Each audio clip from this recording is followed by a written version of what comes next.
Hey there, sleepyhead. Do you remember me? I'd be so upset if you didn't. Oh, that look of fear in your eyes. Oh, I used to love it so much back when we were together. Your eyes told me you were scared, but also thrilled to be with me. You trusted me not to hurt you. Do you still trust me to not hurt you? I have every right, don't I? You broke your promise to me, Angel. I couldn't believe you, of all people, would betray me. You were my world.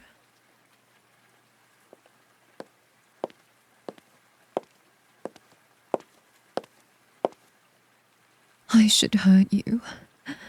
I should take this knife and run it along your beautiful, unmarred skin until I see the red. Until I hear you scream. But I don't think I could bear to see you in pain, even after what you did. Maybe I should just do something to your nerves. Make it so that you couldn't use your legs again. You'd be dependent on me for the rest of your life. Then you'd never be able to... Shut up. Do not interrupt me. How dare you look at me with those frightened eyes, like the little rabbit I took in all those years ago? How dare you look at me like I'm some monster you don't recognize? You made this monster. You made me this way. Do you even remember what you promised? It was raining that day. I stood in front of my mother's grave, a teenage girl wearing her darkest clothes. I didn't know what to feel. I was too exhausted to feel anything. And you were there, holding my umbrella over my head, even though all the kids in the class hated me. Dear old Dad was too busy to pay attention to his little princess. But I loved Mum. She was kind to me. I couldn't understand why she had to leave me all alone. And you blurted out that I wasn't alone, that you'd stay by my side. I thought you were just attracted to me. All those times you looked at my face, my hair, the way my clothes fit around my body.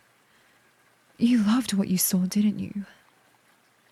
But you'd blush and look away so quickly. I liked your innocence. I hardly ever see it in my world. Being the daughter of a crime lord means getting killed if you go soft.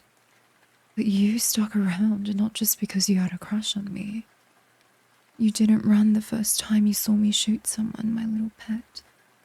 You didn't run the first and only time I hit you, when I let my anger get the best of me. And you looked just as smitten when you saw me take off my clothes that clung to me so well for the first time. You gave me the one thing I never had, and so I gave you everything you could ever want.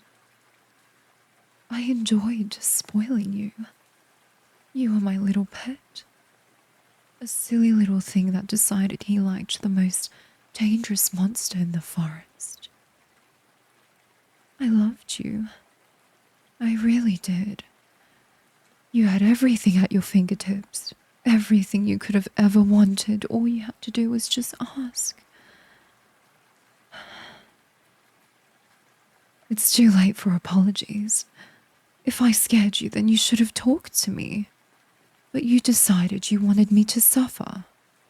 And so, what did you do? What did you do, pet? I asked. What did you do? Tell me. Yes, that's right. You ran away from me. I trusted you. I gave you as much freedom as you wanted. I let you roam freely in the city. I was so convinced I was the center of your world.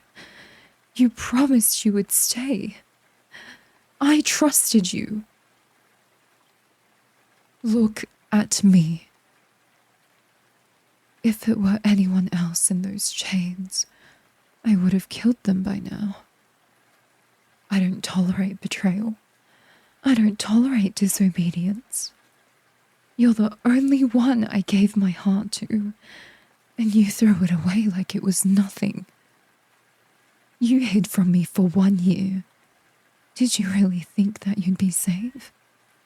That I wouldn't find you? I'll walk through the fires of hell to bring you back.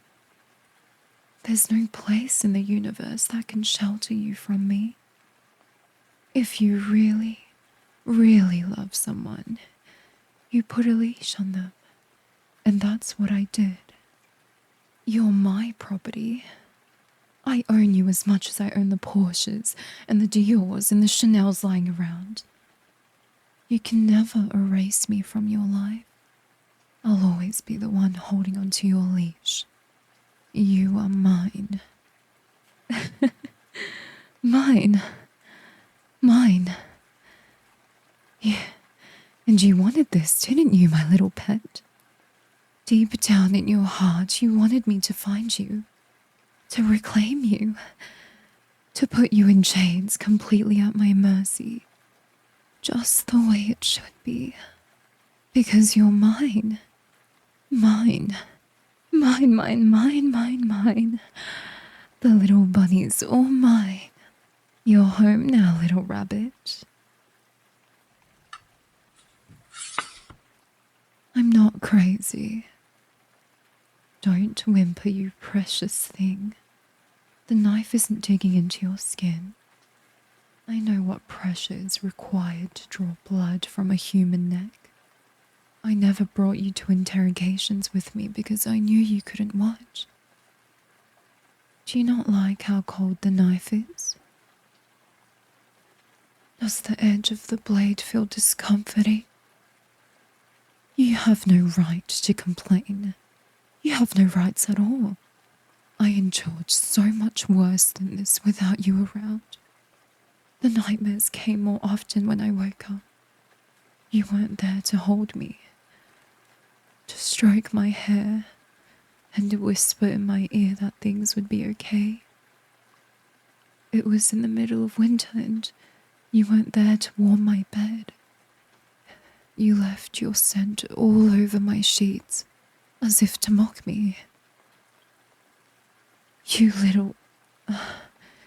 all those nights we spent sharing our secrets over hot chocolate, pretending we were a normal couple.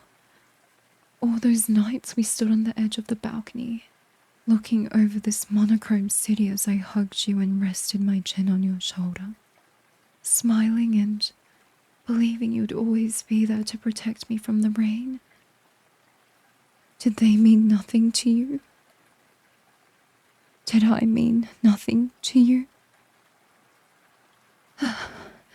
If I just dug a little deeper with this knife, applied just a little more pressure, you would bleed. You'd share the tiniest fraction of pain I felt when I realized you weren't coming back this time. To think I may never see you again.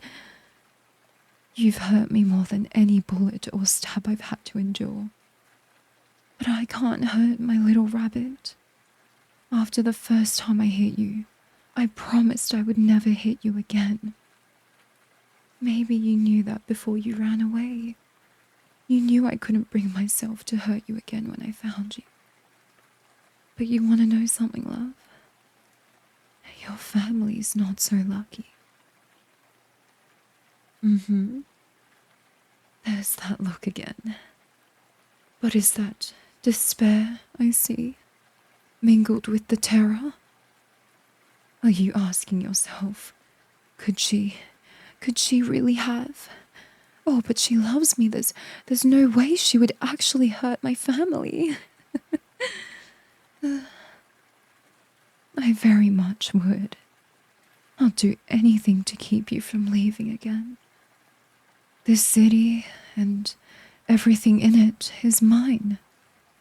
I don't care about your family. You are what I treasure above everything else. Your parents are blissfully unaware, perfectly safe, and it can stay that way as long as you and I have an understanding. So tell me, little pet, who do you belong to? That's right. You belong to your mistress. And tell me, who cares about you the most in this world? Well done. Only mistress cares about you the most in this world. Good boy. I do believe you, but I'm afraid it will take a while for me to trust you again. You'll be staying down here until then. This was fun, but I have to get work done.